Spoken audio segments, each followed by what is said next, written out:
The story of Saint Edmund begins long before the Vikings, long before his martyrdom, long before his name echoed through monasteries and kingdoms. It begins in silence, in prayer, in the heart of a young boy who had no idea that God was shaping him for greatness. Edmund was born into a world trembling with fear.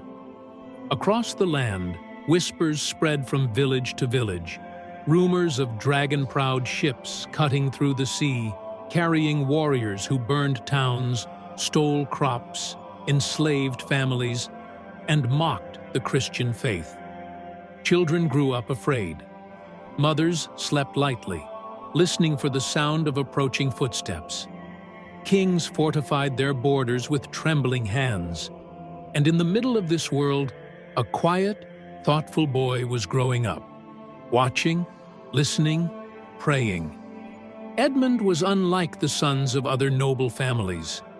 While others argued over hunting rights or boasted of sword skills, Edmund sat alone beneath trees, reading scriptures, memorizing psalms, and asking God to make him wise. When the other boys practiced fighting, he practiced patience. When they mocked the poor, he shared his own food. And when they bragged loudly, he lowered his head and thanked God for guiding him. People whispered about him, some admiring, some confused. "He is too gentle," they said. "He is too soft for a throne. How can someone like him lead a kingdom?" Yet those who truly paid attention saw something different. They saw a strength that did not shout, a courage that did not boast, a quiet fire in his eyes that came from a deeper place. As he grew older, Edmund began to sense something tugging at him, a call that was not from people, but from God. It wasn't dramatic.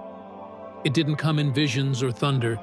It came in the soft, persistent pull toward prayer, toward mercy, toward sacrifice. It came in the way he felt responsible for others, even strangers. It came in the ache he felt whenever he saw injustice or suffering. Something in Edmund whispered, "You are being prepared." At 14, unexpectedly, the messenger arrived with news that would change everything. The King of East Anglia had died without an heir, and Edmund had been chosen by noblemen, by advisors, and some said, by God, to take the throne. Edmund was stunned. He was young, too young, and he knew it. He walked alone that night, wrestling with doubt. "Lord," he prayed, "why me? I am not strong like other rulers. I do not desire power. I do not desire fame. I only wish to live a life pleasing to you."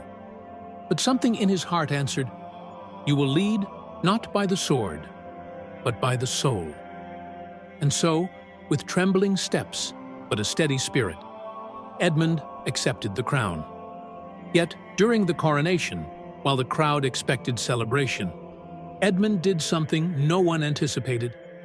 He removed the crown from his head, walked to the altar, placed it before God, and whispered, "Rule through me. Let my knees touch the ground before my enemies do. Let your will be my strength." From that moment, Edmund was not just a king, he was a servant king, a shepherd king. His reign was unlike any other. Instead of building lavish palaces, he built peace. Instead of collecting taxes to enrich himself, he used them to feed widows, rescue slaves, repair churches, and support families destroyed by war. He walked among his people with no guards, no fanfare. The sick reached out to touch him. Children laughed around him. Travelers said that when Edmund looked at you, it felt like he could see not your mistakes, but your soul. And yet, even with all this goodness, the storm was coming. The Vikings had already conquered Northumbria and Mercia. Waves of ships filled with hardened warriors swept across the land. Their leader, Ivar the Boneless, a man feared for his cruelty, now set his eyes on East Anglia. Ivar believed Edmund would be easy to break. A gentle king? A prayerful boy? A ruler without a thirst for blood? He thought he would crush Edmund like dry leaves beneath his boots. But he didn't understand something. Gentleness is not weakness. Mercy is not fragility. Faith is not naivety. When rumors reached Edmund that Ivar demanded tribute and submission, advisors urged him to negotiate. Soldiers begged him to take up arms. But Edmund sought God first. He went into a small chapel, knelt before a wooden crucifix, and stayed there for hours. When he emerged, there was no fear in his eyes. One advisor asked, "My king, what must we do?" Edmund answered, "What is right?" The Vikings eventually marched into East Anglia with thunderous force. Villages burned, people fled. The kingdom shook with terror. And finally, Ivar sent his impossible demand: surrender your kingdom, abandon your Christ, serve under us, or die. Edmund's reply was simple, calm, unwavering. "I will not abandon my people. I will not deny my God." His advisors pleaded, "Fight them! Run! Hide in the woods! We will die with you." But Edmund shook his head. "If I take up the sword, I become like them. If I run, I abandon my flock. A shepherd does not flee from wolves." He placed his hands together, as if in prayer, and whispered, "I choose Christ, whatever the cost." When the Vikings captured him, they expected fear. They expected begging. They expected a broken young king. Instead, they found peace radiating from him like light. Ivar mocked him, shouted at him, threatened him, but Edmund's calmness only angered him more. They tied Edmund to a tree, binding him so tightly he could barely breathe.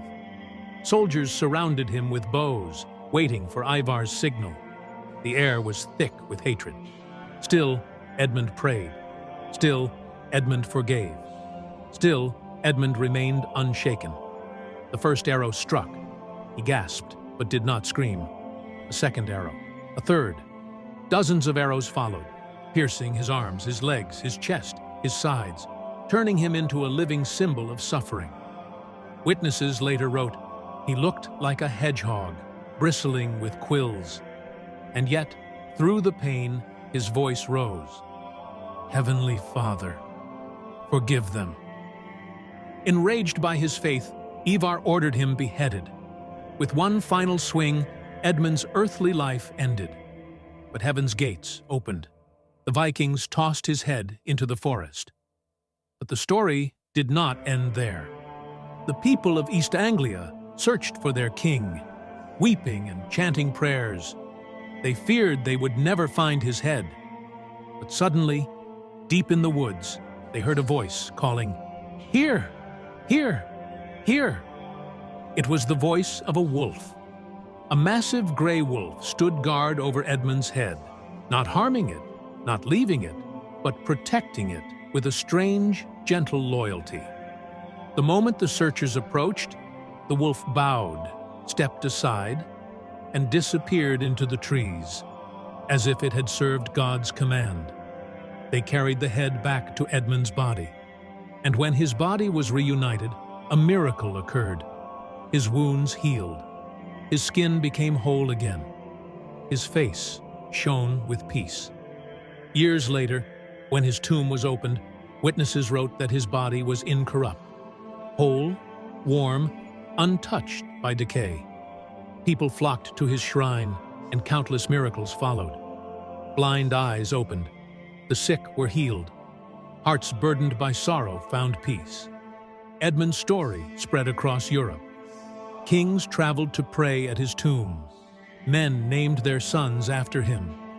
A great abbey, Bury Saint Edmund's, was built, and it became one of the greatest pilgrimage sites in Christian history. Edmund became known as the patron saint of kings, against torture, against pandemics, against evil, and even as a protector of wolves. His courage inspired soldiers, rulers, and ordinary people for centuries. And even today, His life still whispers to those who feel too gentle for this world, too soft for its cruelty, too kind to compete with its violence. For Edmund shows us that true strength is not found in swords or armies. It is found in the soul of someone who refuses to abandon faith, love, and integrity, even when the world demands it. Edmund died a martyr, but he lives as a reminder that holiness can shape history, that gentleness can overcome terror, and that a single young king who chose Christ over compromise can forever shine as a beacon of courage. Saint Edmund the Martyr still watches over those who call upon him, those who seek protection, those who fear danger, those who battle darkness within or around them, and those who, like him, prefer mercy to violence. His story is not merely a legend, it is a light, a call, a challenge, to be brave, to be faithful, to be loving, to be true to God, no matter the cost.